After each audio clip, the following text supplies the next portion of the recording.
Wait. Why? Do people in China travel home all at once for Chinese New Year?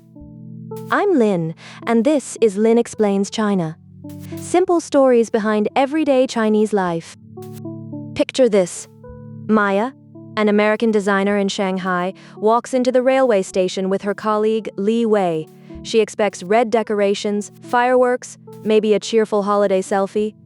Instead, Li Wei is staring at his phone like it contains the last oxygen tank on Earth. Refresh, refresh, refresh. What are you doing? Maya asks. Trying to get home.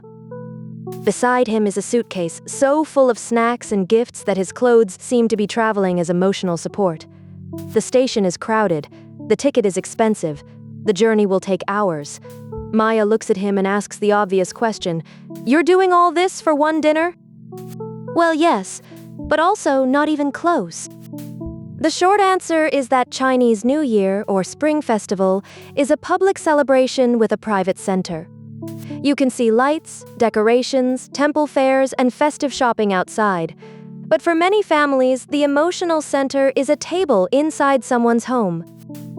That table matters because modern Chinese families are often spread across enormous distances.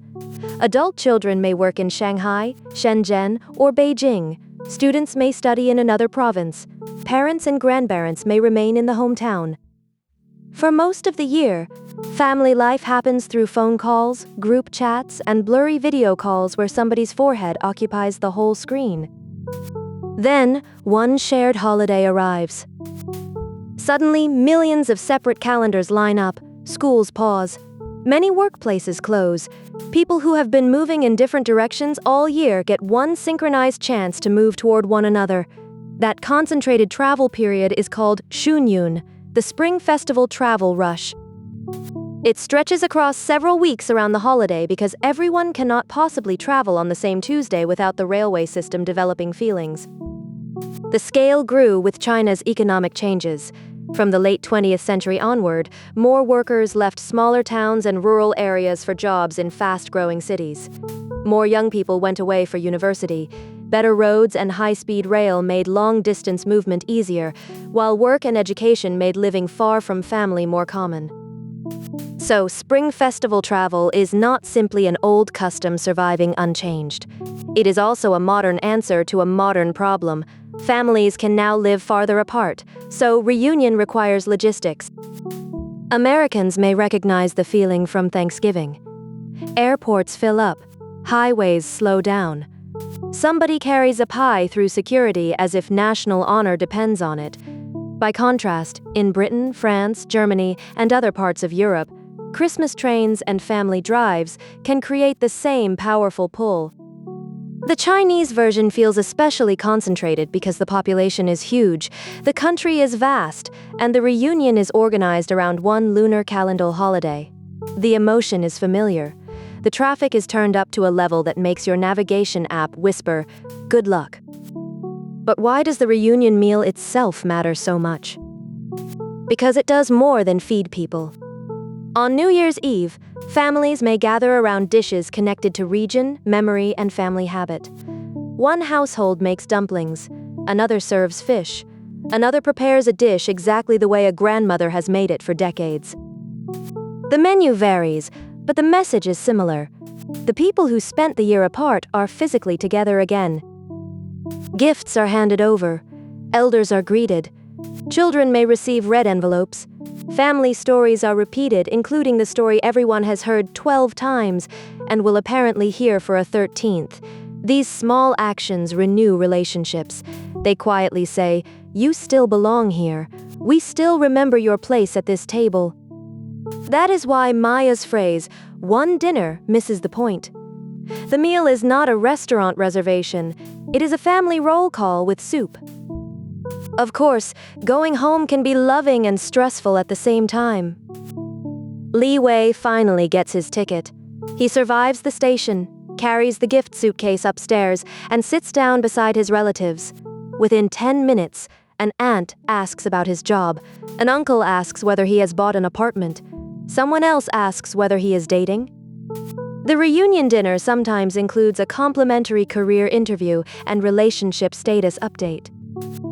These questions can feel intrusive, especially to younger adults, yet they often come from a family language of concern. Older relatives may express care by checking whether your life feels stable. The younger person may hear pressure. The older person may believe they are showing love. Both feelings can be real at once. This is another useful comparison. At an American Thanksgiving table, politics, careers, and dating can also appear between the turkey and dessert. At a European Christmas gathering, a well-meaning relative may ask a question that makes everyone suddenly fascinated by the potatoes. Family holidays everywhere can combine warmth with expectations. China does not own awkward dinner questions. It simply gives them excellent food. And not every Chinese family follows one script. Some people cannot leave work. Nurses, police officers, restaurant staff, delivery workers, and many others may celebrate before or after the official date. Some younger people travel for the holiday. Some friends eat together. Some families meet in a third city. Some keep the connection alive through a video call. Regional traditions differ. Generations differ. Family relationships differ. For some people, returning home is joyful. For others, it is complicated, expensive, or impossible. Common does not mean compulsory, and reunion does not always happen in a childhood house. In fact, the direction of travel is changing too. Imagine Li Wei checking the booking app again, only to receive a message from his parents, "Don't come, we're coming to Shanghai." They arrive carrying 2 boxes of hometown apples and small overnight bags. This is sometimes called a reverse spring festival trip. Retired parents may have more flexible schedules than their adult children, so they travel to the city instead. Other families choose a holiday apartment or meet somewhere convenient for everyone. The address changes, the purpose does not. Now return to Maya's question. Was Li Wei doing all that for one dinner? He was doing it for the moment when scattered people become a family in the same room again. The train ticket, suitcase, gifts, repeated stories, and mildly dangerous questions are all part of rebuilding that room.